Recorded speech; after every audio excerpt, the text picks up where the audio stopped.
My name is Matt Rettig. I'm a medical oncologist. I work at UCLA and the affiliated VA in West Los Angeles. I focus in genitourinary malignancies such as prostate cancer, kidney cancer, testicular cancer, bladder cancer. I heavily focus on prostate cancer. I have a lab and I do basic science research, and I also do clinical research with an emphasis on advanced prostate cancer. So I wear a lot of hats and do a lot of things in the hopes of trying to make a difference.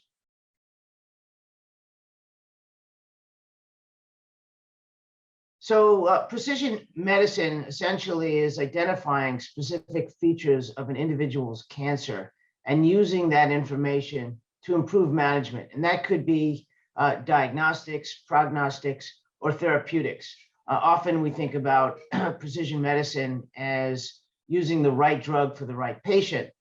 And that's the therapeutics aspect to it. And that's often what I focus on in clinical trial development, as well as in basic science. So identifying genetic lesions, mutations that a given tumor may have, and pairing it with a specific drug. And when we are able to do that, those drugs tend to have quite a significant impact, often in patients who don't have a lot of other therapeutic options. So it certainly varies case by case, but I think overall precision medicine has had a major impact on the management of advanced prostate cancer. And I only see that increasing over time as we learn more about tumors, as we develop better drugs that can be applied to the clinical space in an ever increasing number of situations and for an ever increasing number of mutations.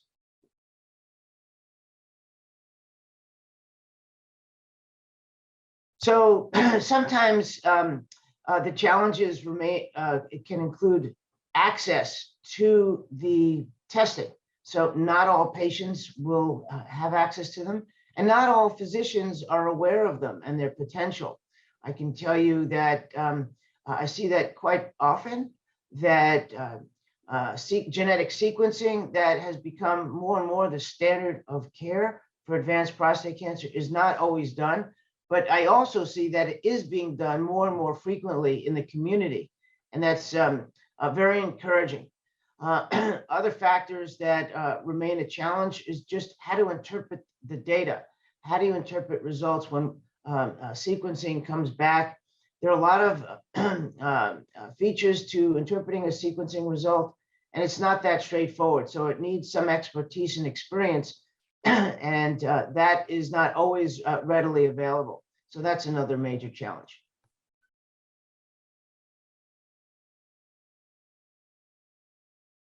Yeah, so PSMA is prostate-specific membrane antigen. It's a protein on the surface of tumor cells, prostate cancer cells, and that protein can be leveraged for imaging, for diagnostics. It's actually another way of performing precision medicine, not just looking at genetics, but also imaging. So it's called an imaging biomarker. And there are some major advantages with this, with imaging that is premised on PSMA expression on the tumor cell. There's a scan that's developed called the PSMA PET scan, which outperforms all other imaging modalities, certainly the conventional imaging modalities such as a CAT scan or MRI or bone scan, and even other advanced PET imaging modalities such as a choline PET or something called a fluciclovine PET. So PSMA imaging outperforms all of these other types of imaging tests that are available. It's more sensitive, so it's more readily able to detect sites of disease than other imaging techniques. And it's also more specific. So when it does detect something, it's much less likely to be a false positive.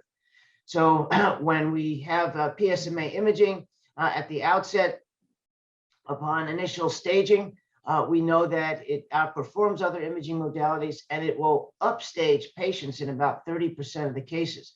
So often we have a patient who has localized prostate cancer, and we do a PSMA scan, and we find out that the patient actually has metastatic disease.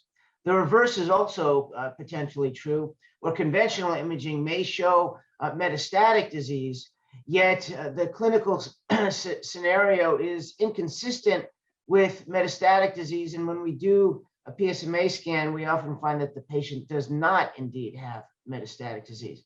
So it can both upstage and downstage patients and improve our staging accuracy, and also detect sites of disease that may be undetectable with conventional imaging.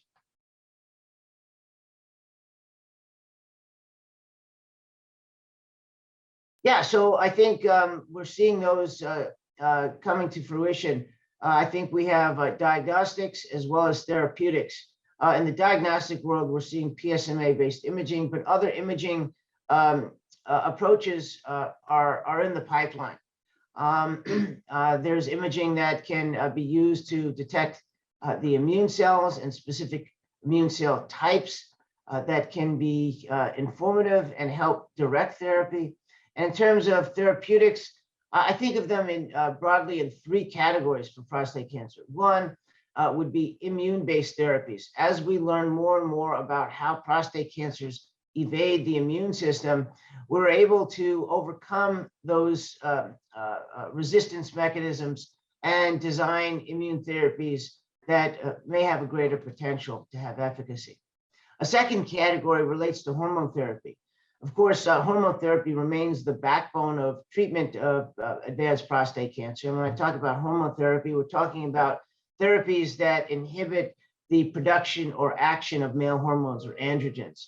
And even when patients become resistant, or the tumors become resistant to hormone therapy, interestingly, the tumor is still dependent upon the hormonal milieu, but has adapted mechanisms that bypass traditional drugs.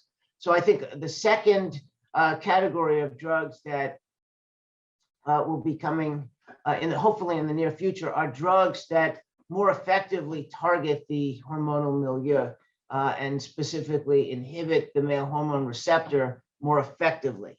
A third category of drugs are what I call targeted therapies.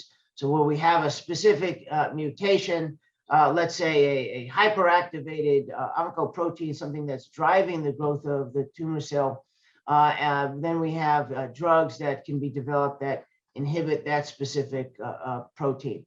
So that's the third category of targeted therapeutics.